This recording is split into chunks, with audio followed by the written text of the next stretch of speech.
Star प्रवाहिनीवरील अत्यंत लोकप्रिय मालिका ठरलं तर मगमध्ये प्रतिमा आत्या ही मुख्य आणि रहस्यमयी भूमिका साकारणाऱ्या अष्टपैलू अभिनेत्री आणि ज्येष्ठ लेखिका शिल्पा नवलकर. शिल्पा नवलकर यांचा जन्म मुंबईत झाला. त्या महाराष्ट्राचे माजी सांस्कृतिक कार्यमंत्री आणि ज्येष्ठ नेते कैलासवासी प्रमोद नवलकर यांच्या कन्या आहेत. त्यांच्या घरातूनच त्यांना कला, संस्कृती आणि समाजाची मोठी परंपरा लाभली.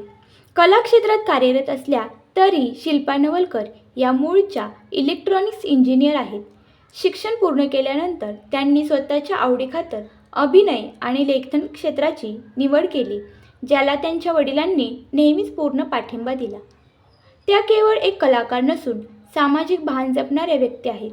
त्यांनी एड्सविषयी समाजात जनजागृती निर्माण करण्यासाठी आणि या विषयावरील चुकीचे समज दूर करण्यासाठी मोठे योगदान दिले आहे. शिल्पा नवलकर या केवळ ठरलं तर मगमधील एक कलाकार नसून या मालिकेचा सर्वात महत्त्वाचा कणा आहेत. खूप कमी लोकांना माहीत आहे की ठरलं तर मग या मालिकेचे संवाद स्वतः शिल्पा नवलकर लिहित आहेत. तारेवरची कसरत एका मुलाखतीत त्यांनी सांगितले होते की मालिका सध्या TRPमध्ये अव्वल स्थानावर आहे आणि एपिसोडचा वेळ वाढवून पाऊण तास करण्यात आला आहे.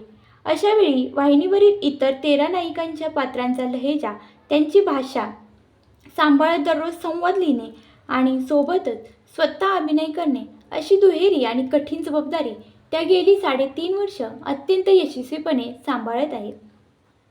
मालिकेत त्या सायलीची सख्खी आई आणि अर्जुनची प्रतिमा आत्या किल्लेदार ही भूमिका सांभाळत आहेत.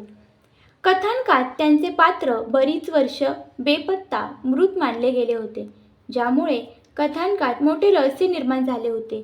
त्यांच्या एंट्रीने मालिकेला एक अतिशय भावनिक आणि महत्त्वाचे वळण दिले. शिल्पा नवलकर यांनी गेल्या 2 दशकाहून अधिक काळ मराठी मनोरंजन सृष्टी गाजवली आहे. बाईपण भारी देवा, केदार शिंदे दिग्दर्शित आणि ब्लॉकबस्टर ठरलेल्या बाईपण भारी देवा या चित्रपटातही त्यांनी महत्त्वपूर्ण भूमिका साकारली होती, ज्यामुळे त्यांच्या लोकप्रियतेत आणखी भर पडली. सेल्फी नाटक अभिनेत्री असण्यासोबतच त्या एक संवेदनशील नाटककार आहेत. त्यांनी लिहिलेले सेल्फी हे मराठी नाटक प्रचंड यशस्वी ठरले आणि त्याचे 100हून अधिक प्रयोग झाले.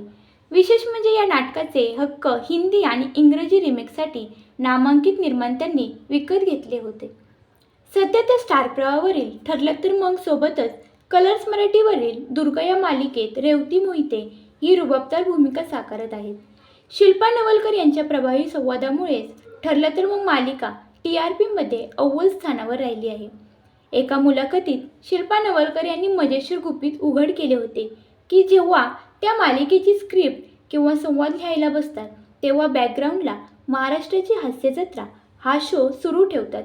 समीर चौगुले आणि नम्रता संभेराव यांचे परफॉर्मन्स पाहून त्यांना संवाद लिहिण्यासाठी एक वेगळीच ऊर्जा आणि सकारात्मकता मिळते.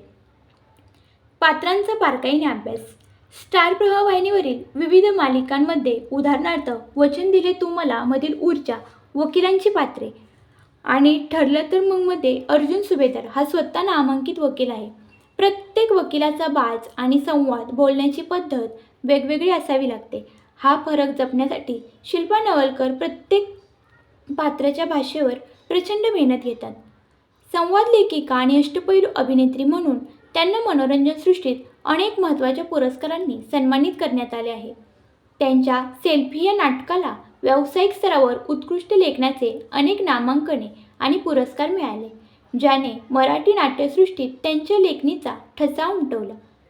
तर मित्रांनो, ही होती ठरलं तर मग मालिकेतील प्रतिमा आत्या म्हणजेच अभिनेत्री आणि संवाद लेखिका शिल्पा नवलकर यांची रंजक कहाणी. एका दिग्गज राजकीय नेत्याची मुलगी, स्वतः इलेक्ट्रॉनिक्स इंजिनियर, पण अभिनयाची आवड म्हणून सिनेसृष्टीत पाऊल ठेवलं. आज त्या केवळ अभिनय करत नसून अवघ्या महाराष्ट्राला खिळवून ठेवणाऱ्या मालिकेचे संवादही लिहित आहेत. पडद्यावर सायलीची आई आणि पडद्यामागे संपूर्ण मालिकेची सूत्रधार असणाऱ्या शिल्पा नवलकर यांचा हा बहुआयामी प्रवास तुम्हाला कसा वाटला हे आम्हाला कमेंट करून नक्की सांगा. व्हिडिओ आवडला असेल तर व्हिडिओला लाईक करा.